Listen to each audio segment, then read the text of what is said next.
Friends, welcome to my channel Pranavasree ads. ഇന്നത്തെ ദിവസത്തിൻ്റെ പ്രത്യേകതയാണ് ഗുരുവായൂർ ഏകാദശിയാണ്. പൂർണ്ണ ഉപവാസത്തോടുകൂടിയും ഭാഗികമായ ഉപവാസത്തോടുകൂടിയും ഏകാദശി നോക്കുന്ന എല്ലാവർക്കും ഗുരുവായൂരപ്പൻ്റെ അനുഗ്രഹം ഉണ്ടാകട്ടെ എന്ന് ആദ്യം തന്നെ പറഞ്ഞുകൊള്ളുന്നു. ഈ ചാനൽ ആദ്യമായിട്ട് കാണുന്നവരാണെങ്കിൽ ഒന്ന് ലൈക്ക് ചെയ്യാനും സബ്സ്ക്രൈബ് ചെയ്യാനും മറക്കല്ലേ. ഇന്നത്തെ ദിവസത്തെ വീഡിയോയിൽ ഉൾപ്പെടുത്തിയിരിക്കുന്നത് പാരണ വീടുന്നതിനെ പറ്റിയാണ്. പാരണ വീടേണ്ടത് എങ്ങനെയാണെന്ന് നോക്കാം. ദ്വാദശി ദിവസം പാരണ വീടുമ്പോഴാണ് ഏകാദശി വ്രതം പൂർണ്ണമാകുന്നത്. ഈ പ്രാവശ്യം ദ്വാദശി ദിവസം എപ്പോഴാണ് പാരണ വീടേണ്ടത് എന്ന് നോക്കിയാൽ 8 മണിക്ക് മുമ്പായി പാരണ വീടേണ്ടതാണ്. പാരണ ക്ഷേത്രത്തിലെ തീർത്ഥം സേവിച്ചുകൊണ്ടാണ് വീടേണ്ടത്. തീർത്ഥം ലഭ്യമല്ലെങ്കിൽ വിദേശത്തുള്ളവർക്കോ ക്ഷേത്രത്തിൽ പോകാൻ സാധിക്കാത്തവർക്കോ തുളസിയിലയിട്ട വെള്ളം സേവിക്കാം. തുളസിയും ഇല്ലെങ്കിൽ 12 തവണ നാരായണ നാമം ജപിച്ച് വെള്ളം സേവിച്ചാലും ഇത് തീർത്ഥമായി സങ്കല്പിക്കാം. പാരണയ്ക്ക് ശേഷം ഒരു നേരം വെജിറ്റേറിയൻ ഭക്ഷണം കഴിക്കാം. ജപസമ്പ്രദായം നാരായണ നാമം മാത്രം. ഏകാദശി ദിവസം ഭഗവാനിൽ ലയിക്കുന്നതിനുള്ള ഏറ്റവും ഉചിതമായ മാർഗമാണ് ഈ നാമജപം. അന്നേ ദിവസം സാധിക്കുമെങ്കിൽ ഒരു തവണയെങ്കിലും വിഷ്ണു സഹസ്രനാമം ജപിക്കാവുന്നതാണ്. ഇത് നേരത്തെ ഒരു വീഡിയോയിൽ ഞാൻ ഇതിനെപ്പറ്റി പറഞ്ഞിട്ടുണ്ട്. ഈ വീഡിയോയുടെ ഡിസ്ക്രിപ്ഷൻ ബോക്സിൽ അതിൻ്റെ ലിങ്കും കൂടി ഉൾപ്പെടുത്തിയിട്ടുണ്ട്. ദയവായി ആ വീഡിയോ കാണാത്തവർ അത് കണ്ടതിന് ശേഷം ഈ വീഡിയോ കാണാൻ ശ്രമിക്കേണ്ടതാണ്. ഓം അച്യുതായ നമ, ഓം അനന്തായ നമ, ഓം ഗോവിന്ദായ നമ. ഈ നാമം 21 പ്രാവശ്യം ഇന്നേ ദിവസം സന്ധ്യാനേരത്ത് ജപിക്കുന്നത് ഉത്തമമാണ്.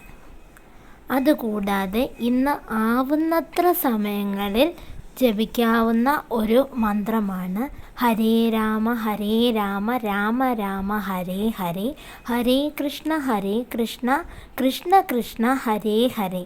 ഇത് മഹാമന്ത്രമാണ്. ഇത് എത്ര ജപിച്ചാലും ഇന്നത്തെ ദിവസം വളരെ നല്ലതാണ്. അതുകൊണ്ട് നിങ്ങൾക്ക് എപ്പോൾ വേണമെങ്കിലും ഇത് നിരന്തരമായി ഇന്നേ ദിവസം തുടർന്നുകൊണ്ടേ ജപിച്ച് ഇരിക്കാൻ സാധിക്കുന്ന ഒരു മന്ത്രമാണ്. ഒരിക്കൽ കൂടി ഞാൻ ആവർത്തിച്ച് പറയാം. ഹരേ രാമ രാമ രാമ ഹരേ ഹരേ, ഹരേ കൃഷ്ണ കൃഷ്ണ കൃഷ്ണ ഹരേ ഹരേ. അതേപോലെ തന്നെ ഇന്നേ ദിവസം വീടിൻ്റെ അടുത്തുള്ള വൈഷ്ണവ ക്ഷേത്രങ്ങളിൽ ശ്രീകൃഷ്ണൻ അല്ലെ മഹാവിഷ്ണു, ശ്രീരാമൻ, നരസിംഹം തുടങ്ങിയ അവതാരങ്ങളുടെ ക്ഷേത്രങ്ങളിൽ പോയി തൊഴുത് പ്രാർത്ഥിക്കുന്നതും ഉത്തമമായി കണക്കാക്കാവുന്നതാണ്. ക്ഷേത്രത്തിൽ പോകാൻ സാധിക്കാത്തവർക്ക് വീട്ടിലെ പൂജാമുറിയിൽ തന്നെ വിളക്ക് കത്തിച്ച് വെച്ച് പ്രാർത്ഥിക്കാം. അതുകൂടാതെ അമ്പലത്തിൽ പോകാൻ സാധിക്കാത്തവരും വിളക്ക് കത്തിക്കാൻ സാധിക്കാത്തവരുമാണെങ്കിൽ നാമം ചൊല്ലിക്കൊണ്ടും ഈ ഏകാദശിയുടെ ദിവസം നിങ്ങൾക്ക് ആചരിക്കാവുന്നതാണ്. അതേപോലെ തന്നെ ഇന്ന് സന്ധ്യാനേരത്ത് വിളക്ക് കത്തിക്കുമ്പോൾ നെയ്വിളക്ക് കൊളുത്തി വെച്ച് ഗുരുവായൂരപ്പനെ മനസ്സിൽ ധ്യാനിച്ചുകൊണ്ട് പൂജാമുറി ശ്രീകോവിലായി സങ്കല്പിച്ചും നാമജപം കൊണ്ടുള്ള അർച്ചന നടത്തിയാലും വളരെ ഉത്തമമായിട്ടാണ് കണക്കാക്കപ്പെടുന്നത്. ഈ രീതിയിൽ പൂർണ്ണ ഭക്തിയോടെ ഏകാദശി വ്രതം ആചരിക്കുന്ന ഭക്തന് സർവ്വ ഐശ്വര്യങ്ങളും സമാധാനവും ലഭിക്കും. ഇനിയും പറയാൻ പോകുന്ന 3 മന്ത്രങ്ങൾ ഈ ദിവസം എത്ര തവണ ജപിക്കാൻ സാധിക്കുന്നുവോ അത്രയും പ്രാവശ്യം ജപിക്കുന്നത് ഭഗവാൻ വിഷ്ണുവിൻ്റെയും ലക്ഷ്മി സമേതനായ മഹാവിഷ്ണുവിൻ്റെയും ആ ഗരുഡവാഹനത്തിൽ എത്തുന്ന ആ മഹാവിഷ്ണുവിൻ്റെയും അനുഗ്രഹം നമുക്ക് ലഭിക്കുന്നതിന് വേണ്ടി ഉത്തമമാണ്. ഇനി നമുക്ക് ഓരോ മന്ത്രമായിട്ട് നോക്കാം. ആദ്യമായിട്ട് നാരായണ ഗായത്രി. ഓം നാരായണായ വിദ്മഹേ വാസുദേവായ ധീമഹി തന്നോ വിഷ്ണു പ്രചോദയാത്. ഒരിക്കൽ കൂടി. ഓം നാരായണായ വിദ്മഹേ വാസുദേവായ ധീമഹി തന്നോ വിഷ്ണു പ്രചോദയാത്. അടുത്തത് ജപിക്കേണ്ട മന്ത്രം ലക്ഷ്മി ഗായത്രിയാണ്.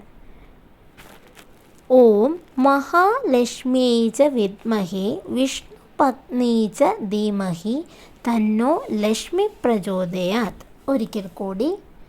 ഓം മഹാലക്ഷ്മീ ച വിദ്മഹേ വിഷ്ണു പത്നീ ച ധീമഹി തന്നോ ലക്ഷ്മി പ്രചോദയാത്. അടുത്തതായി ഗരുഡ ഗായത്രിയാണ്.